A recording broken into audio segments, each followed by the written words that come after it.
Hi everybody, Tim Knight here, and I am at long last here to introduce something I've been just champing at the bit to show you for the longest time, but I really didn't want to show it until it reached a level of quality that I was satisfied with. Um, and after polishing and polishing and polishing and polishing, it's finally to a stage that I think is worthy of the slope of hope. And I want you to test it. I want you to beat on it and email me. I say again, email me. Don't leave a comment with any problems, ideas, etc. And it has to do with technical studies. Now, I think, justifiably proud of SlopeCharts.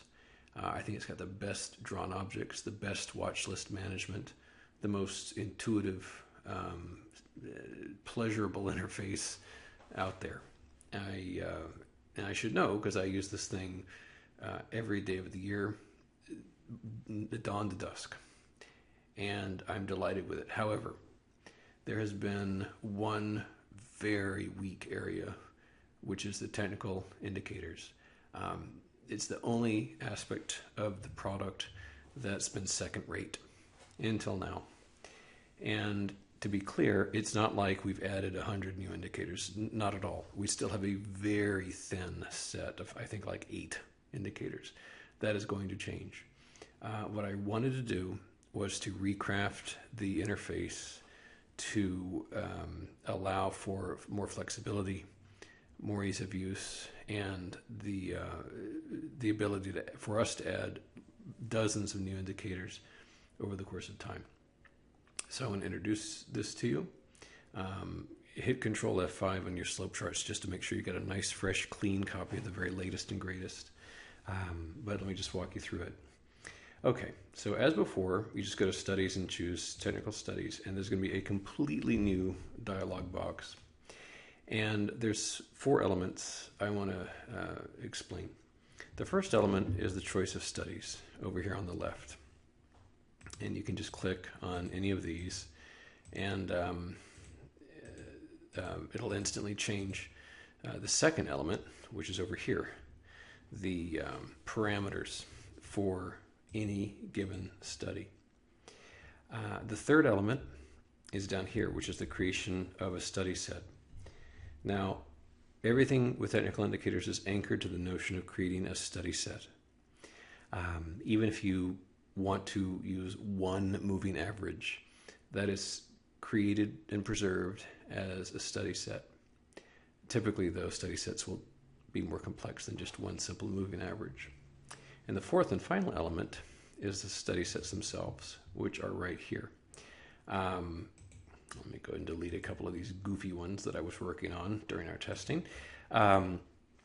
But you don't have to start from scratch. Whatever study sets that you've already created with our former interface are still intact and ported over to this new interface. But there are a couple of big new improvements that I wanted to draw your attention to.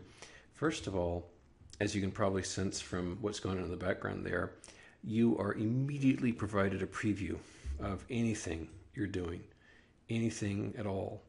To my knowledge, nothing out there provides this kind of environment in which, before your very eyes, as you are monkeying around with the various and sundry studies, can you get an instantaneous response with what you're working with.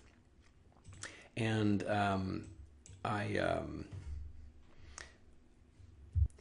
now, let me go to moving averages here to make a simple example and also to illustrate, because, if we do our jobs right, you're not going to notice the interface. If we do our jobs well, you won't appreciate how much work has gone into it because it shouldn't be obvious. It should feel right.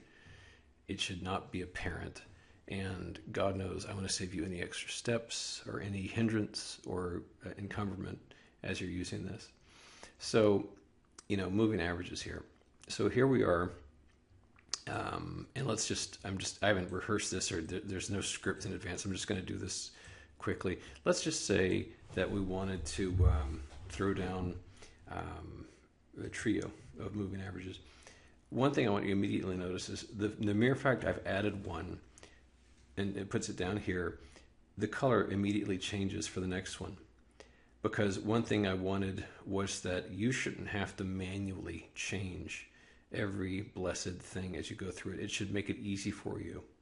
And so it automatically changes the color of that. And that's the kind of tiny thoughtfulness that we're trying to put into our products to save you an extra step. And look, we've done so many dozens of polishes. I'm not going to bore you with them. Suffice it to say, I'm very proud of where this has wound up. Anyway, so I've just added 3 moving averages, and perhaps I would also add, we'll just kind of monkey around with this, add a CCI. And notice that we're building out a study set down here, and so I could save this as like first demo that we're doing, and that preserves it. Now over in study sets, what's presented to you, and there's first demo there, is a summation of the names, a brief description, as well as some action items there. Load and delete, those are pretty obvious. What load does is loads that study set into your kind of construction area here. And of course, in the background, it will immediately change the presentation to use that study set. Delete will get rid of it. Share, you can see it's kind of X'd out here. This is coming soon to a theater near you. What we're going to do here is allow, as we already have with watch lists, the ability to share your study sets with other slopers. And so this is another social aspect of the community that I'm looking forward to.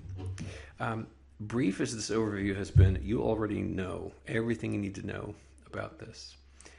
You know how to craft studies, you know how to save them as study sets, you know how to delete and load study sets. That's really all there is to it. But what I want you to do is just dive right in, pound on it, try to break it. We've been at this for a long time, and as I say, I think it's finally at a point where it's good enough for you. And so I look forward to hearing what you have to say. Email me with your thoughts. Thank you.